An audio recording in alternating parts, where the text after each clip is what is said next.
guys. For those of you that don't know me, I'm Mrs. Hine, and I will be bringing you this week's edition of Some Good News.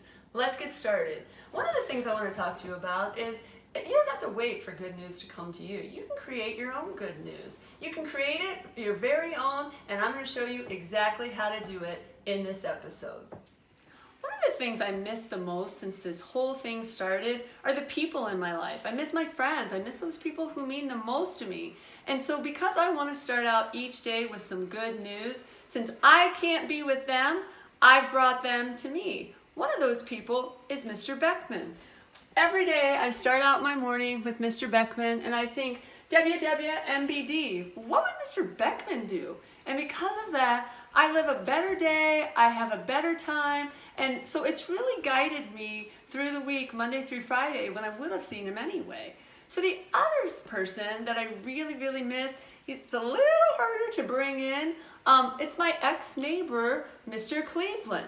So since I can't bring him in, what I do is I have my son, Blaine, wear my daughter's t-shirt 3 times a week so that I can feel like I'm with him. Here he is now. What's up, guys? That's some good news.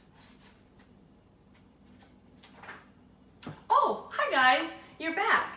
One of the things I think you just talked about were the important people in your life and bringing people into you. It's important to do that, but it's also important too to bring animals into your life. Especially when you're having a long day, hard day, you can't get through it, there's nothing better than to talk to an animal. Where's the best place to find animals?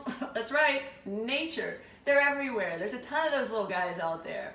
For me, one of the guys that I talk to every day is a little black squirrel who hangs right outside on this tree. Oh, he's not there. That little jokester must have known that we were filming. He must be out looking for a nut. So he'll be back though, I'm sure. But when we talk each day, we just look at each other. We don't say anything. But he knows and I know what kind of day we're having, and we share a moment together. And that's what's important.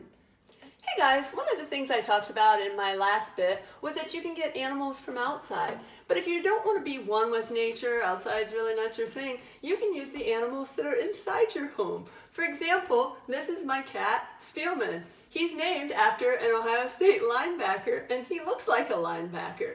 You know why? Because he's a stress eater, and this quarantine has stressed him out, and it's not his fault that he has his mom's metabolism. But anyway, you can pet them, it feels good. Oh, hey! Sometimes you gotta watch out. They bite, but hey, joke's on him, because I work with kids all day that try to bite and scratch me, so I know when it's coming. But they can sometimes make you feel a little better when they're not trying to bite you. That's good news. Hey guys, I'm just working on a little bit of art here. A little bit of advice when the animals in your life go rogue. For example, the black squirrel at the tree is missing, your own family cat tries to bite you. It's smart to turn to something that 2 of my closest friends taught me, Mr. Hellman and Mr. Olson, art. Yes, they've taught me everything I know. They've taken the time to build my skills, to turn me into the artist who I am today. So, working on a little piece right now. This is me. I'm working on interpretive art, and some of you may interpret this as being friends with Mr. Olson and Mr. Hellman is like living each day in a ring of fire. That's not what it's meant for. What this is the campfire that I'm going to have with all of my friends once this is all over. So it's good news to be able to express yourself in art, and it doesn't cost anything. Hey guys, thanks for tuning in to this week's edition of Some Good News. As always, stay healthy and go Rockets!